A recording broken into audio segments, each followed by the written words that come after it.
Práctica del laboratorio número 11 y 12 del curso de Sistemas de Instrumentos de Aeronaves. En este video hablaré acerca de las conclusiones que tuve después de realizar estos dos laboratorios, que consistieron en entender acerca del mantenimiento preventivo de sensores capacitivos y acerca de las pruebas del sistema de indicación de cantidad de combustible, también tipo capacitivo.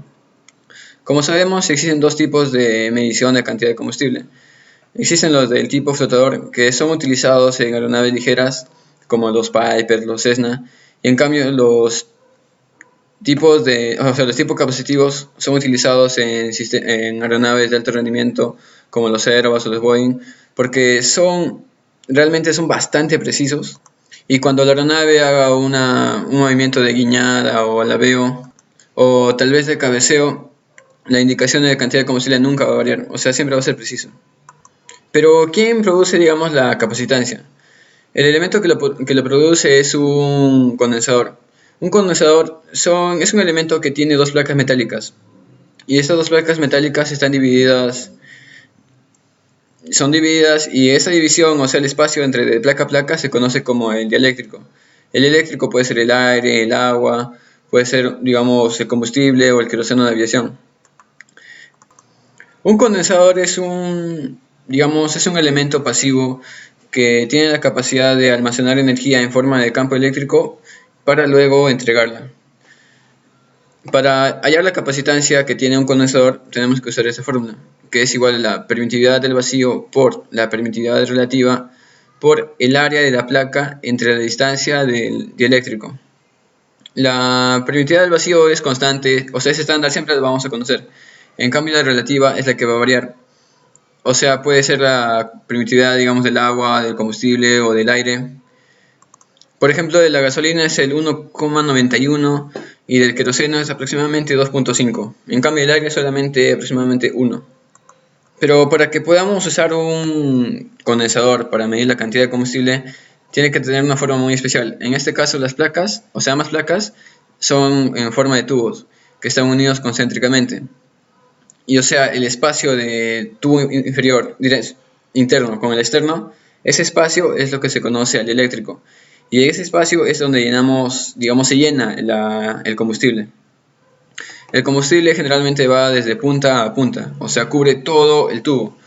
Pero a medida que la aeronave consume el combustible, siempre va a bajar. Y entonces el eléctrico nunca va a ser, o sea, siempre varía, o sea, nunca va a ser solamente combustible. Puede ser mitad aire y mitad combustible. Si eso sucede, el eléctrico va a cambiar y la capacitancia va a cambiar. O sea, va a haber capacitancia distinta cuando está lleno, cuando está a mitad o cuando ya está a la cuarta parte. Y esta señal es la que se envía. Esta señal se envía a través de un bloque terminal que está... Del bloque terminal solamente salen dos puntos, o sea, dos pines. Y estos dos pines, o estos dos cables se podría decir, son los que se llevan un circuito para formar... Ya mira, en la aeronave hay tres tanques, el izquierdo, el derecho y el central. Y todos esos están unidos paralelamente, o sea, todos los tubos capacitivos están unidos de forma paralela. Y como sabemos, la capacitancia, si está paralelo, se suma. Y es ahí donde obtenemos la capacitancia total. Y entonces de cada tubo van a salir dos cables.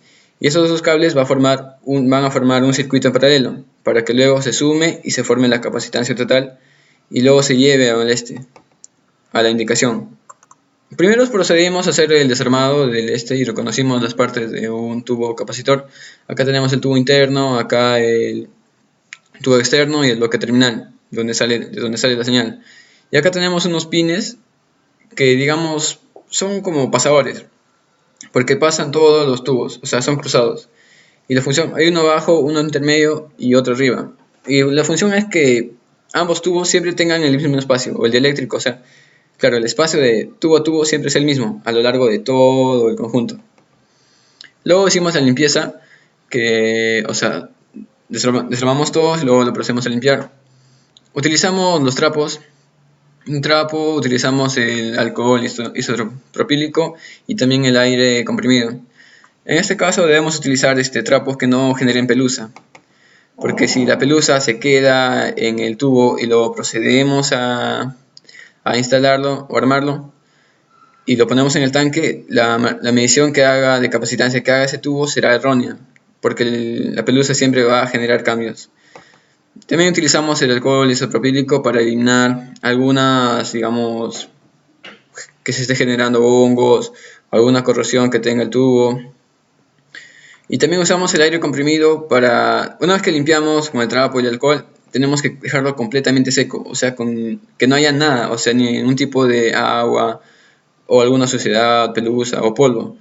O sea, lo dejamos completamente limpio, porque si instalamos el tubo, o sea, y en el espacio eléctrico de tubo a tubo hay algún contaminante o un elemento extraño, la indicación de capacitancia que haga nuestro tubo va a ser totalmente erróneo, porque el dieléctrico siempre va a variar, porque solamente trabaja con el combustible y el aire, solamente con esos dos.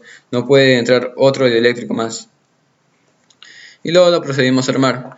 Y si es que hay alguna rotura, alguna rajadura en el tubo, se debe cambiar, porque eso también hace o produce una señal de capacitancia errónea. Nosotros trabajamos con un probador, en este caso que tenemos 5 tubos capacitivos y tenemos acá un compensador. Cada uno tiene, digamos, su código, es el KTU3, KTU4, el 5, el 11, el 15 y el compensador es el KTU19. El compensador es demasiado importante, se puede decir, porque es el encargado, digamos, de eliminar el error de indicación. Pero ¿quién da ese error? Es cuando, digamos, el combustible tiene cambio de temperatura, o sea, digamos, está a nivel del mar 15 grados y lo sube y está a menos 50 grados centígrados, este cambio de temperatura hace que varíe dramáticamente su volumen. Puede incrementar el volumen o a veces también puede disminuir. Y si es que varía eso, la indicación de cantidad va a variar. Es por eso que el compensador cumple esa función de eliminar a lo más posible ese error. También hay cambios de densidad. Como sabemos, el combustible es un líquido y tiende a variar por los cambios de temperatura. En este caso también utilizamos un capacitance set. Acá tenemos el display. Este cumple dos funciones. Nos sirve para mandar una señal de capacitancia y probar los indicadores, y también sirve para medir la capacitancia de los tubos capacitivos. O sea, cumple dos funciones. En este caso, primero utilizamos para medir la capacitancia de los tubos, que lo colocamos en esta tabla. Acá tenemos todos, el C51, o sea, el primero marcó 55.2, el segundo 62.7, 42, 25, y la sumatoria fue 364.3 picofaradios, porque están instalados en paralelo. Si están en paralelo y son capacitancias, se suman. Lo resaltante es que los tubos más largos son los que tienen más capacitancia. Llegamos a la conclusión que marcan más porque tienen mayor área de placas. Si se habla de condensador, si hay mayor área, la capacitancia va a tender a subir. Y también influye la distancia de tubo a tubo, o sea, la distancia del dieléctrico. Pero ¿por qué los tubos capacitivos tienen diferentes formas? Esto es porque a lo largo de los tanques de combustible, la forma del tanque nunca es similar. O sea, cuando están en los contenedores izquierdo y derecho, los que están pegados al fuselaje van a ser más largos porque el ancho el alto del tanque es más alto, es mayor.